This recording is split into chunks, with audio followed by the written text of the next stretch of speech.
Magandang umaga mga Dabarkads! Ayan, magandang Sabado, magandang weekend sa inyo. Happy weekend sa inyo lahat. Namiss ko na mag-post ng long video kasi hindi na niya pinalik yung aking mga tools tulad ng in-stream ads, ads on reels, stars, bonuses. Wala, binawi lahat ni paring M. Sana ibalik na niya na na-demo ako dahil lang dun sa sa sounds na ginamit ko tapos binawi niya lahat. Pero pina-review ko na. After 2 weeks daw ibabalik ni paring M sabi nung nakausap ko. Kaya hindi na ako masyadong nagpo-post ng mga long video.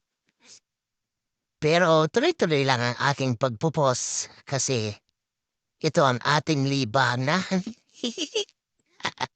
Nakakatawa naman. Naglilibang tayo dito sa ating pagpo-post o pagre-reels. Pero yung mga luto kong mga long video, laylo-laylo muna kasi hindi pa niya binabalik yung aking mga tools.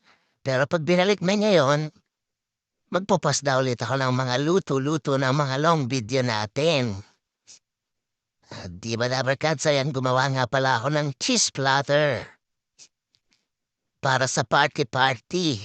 Ayan, meron silang mga iba't ibang klase ng biscuit, mga salami.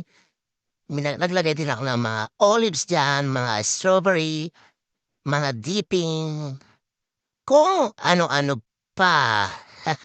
Ayan, no? Ginawa kong bulaklak yung kanyang mga salami.